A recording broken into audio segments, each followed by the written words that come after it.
আসসালামু আলাইকুম ওয়া রাহমাতুল্লাহ। বিশ্বের বিভিন্ন দেশে অবস্থানরত বাংলাদেশি প্রবাসী ভাই ও বোনেরা, আশা করি আল্লাহ রাব্বুল আলামিনের একান্ত মেহেরবানিতে আপনারা যে যেখানে আছেন সুস্থ অবস্থায় আছেন। আমি বাংলাদেশ জামাত ইসলামীর পক্ষ থেকে এবং আমার নিজের তরফ থেকে আপনাদের সকলের শারীরিক মানসিক সুস্থতা কামনা করছি এবং দোয়া করছি আল্লাহ তাআলা যে যেখানে আছেন সেখানে যেন সবাইকে নিরাপদে সম্মানের সাথেই রাখেন। বাংলাদেশ আমাদের প্রিয় জন্মভূমি। আপনারা জানেন আগামী বছর ত্রয়োদশ জাতীয় সংসদ নির্বাচন অনুষ্ঠিত হতে যাচ্ছে এবং এই নির্বাচন আগামী ফেব্রুয়ারি মাসে অনুষ্ঠিত হবে বলে আমরা দৃঢ়ভাবে আশা করছি। এই নির্বাচনে প্রবাসী ভাই ও বোনেরা যাতে তাদের ভোটের অধিকার প্রয়োগ করতে পারেন, এই জন্যে পরিবর্তিত পরিস্থিতিতে গত বছরের 5 আগস্টের পর থেকে দাবি আমরা অত্যন্ত জোরালোভাবে জানিয়ে আসছিলাম। আনন্দের বিষয়ে দাবি ইতিমধ্যে গৃহীত হয়েছে এবং ইতিমধ্যে প্রবাসে অবস্থানরত বাংলাদেশি ভাই বোনদের ভোটার রেজিস্ট্রেশনের কাজও চলমান রয়েছে। তার পাশাপাশি যারা একান্ত এই সময়টা দেশে আসতে পারবেন না, তারা যাতে তাদের ভোটটা নিশ্চিত হয় সেই জন্য এই প্রথমবারের মতো অনলাইনে অ্যাপসে ভোট দেওয়ার উদ্যোগ নেওয়া হয়েছে। কাজেই যারা আসতে পারবেন না তাদের দুটি রেজিস্ট্রেশন লাগছে, একটি ভোটার হওয়ার জন্য আর একটা ভোট দেওয়ার জন্য প্রবাসে অবস্থান করে। আর যারা দেশে আসতে পারবেন সেটা মোস্ট ওয়েলকাম, কারণ আপনারা বাংলাদেশের অর্থনীতির চাকাকে চালু রেখেছেন। আমাদের অর্থনীতিতে বৈদেশিক মুদ্রা আসে, 1 নম্বর খাত হচ্ছে আমাদের গার্মেন্টস, 2 নম্বর খাত হচ্ছে আমাদের প্রবাসী ভাই বোনদের রিমিটেন্স। কিন্তু গার্মেন্টের যে খাতে আসে সেই টাকাটা গার্মেন্টের খাতেই খরচ হয়ে যায়। আপনাদের টাকাটাই মূলত রাষ্ট্রের কাজে বেশিরভাগ ব্যবহৃত হয়।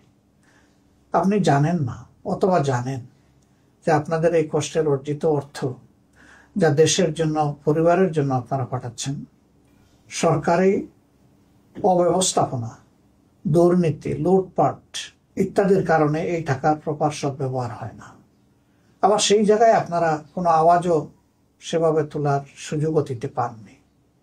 এবার ভোটার হওয়ার কারণে আপনাদের হাতে যে অস্ত্র এসেছে এটাকে প্রয়োগ করার মাধ্যমে আগামীতে এমন একটি সরকার ব্যবস্থাপনা গড়ে তোলার ক্ষেত্রে আপনারা গুরুত্বপূর্ণ অবদান রাখবেন বলে আমরা বিশ্বাস করি। আপনাদের আস্থা এবং বিবেচনা অনুযায়ী যেই দল কিংবা পক্ষ সরকার পরিচালনার দায়িত্বে পেলে জনগণের সম্পদের মালিক না হয়ে জনগণের সম্পদের পাহারাদার হবে এবং জনগণের সেবক হবে, সেই দলটার হাতেই আগামী দিনের চাবি দেশ পরিচালনার উঠুক, সেটা আমরা সকলে প্রত্যাশা করি, কামনা করি। বাংলাদেশ জামাত ইসলামী আপনাদের সকলের ভোটের অধিকারের প্রতি দারুণ শ্রদ্ধাশীল। এই জন্যে রিমিটেন্স যোদ্ধাদের সর্ববৃহৎ অথবা সবচেয়ে গুরুত্বপূর্ণ এই অধিকারটি তাদের হাতে তুলে দেওয়ার জন্য ছিল আমাদের লড়াই। এই লড়াই তখনই সার্থকতা পাবে যখন আপনারা ব্যাপক হারে ভোটে অংশগ্রহণ করবেন। আপনি অবশ্যই আপনার পছন্দের দল এবং প্রার্থীকে নির্বাচিত করবেন, এক্ষেত্রে আপনার পূর্ণ স্বাধীনতা রয়েছে। আমরা আশা করব অতীতের অভিজ্ঞতা, চলমান অবস্থা সামনে রেখে ভবিষ্যতে কার হাতে দেশের দায়িত্ব তুলে দিলে আপনাদের আশা আকাঙ্ক্ষার প্রতিফলন হবে, দেশে থাকা আপনাদের আপনজন প্রিয়জন স্বস্তি পাবে, একটি দুর্নীতিমুক্ত, চাঁদাবাজ মুক্ত, দখলদার মুক্ত, মানবিক একটি সমাজ প্রতিষ্ঠিত, বৈষম্যহীন সেই মানবিক সমাজ প্রতিষ্ঠার লড়াই আমরা চালিয়ে যাচ্ছি।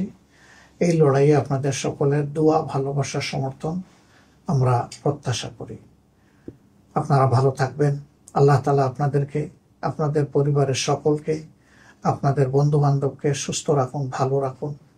প্রিয় দেশের জন্য দোয়া প্রত্যাশা করে আজকের মতো বিদায় নিচ্ছি। আসসালামু আলাইকুম ওয়া রাহমাতুল্লাহি ওয়া বারাকাতুহু।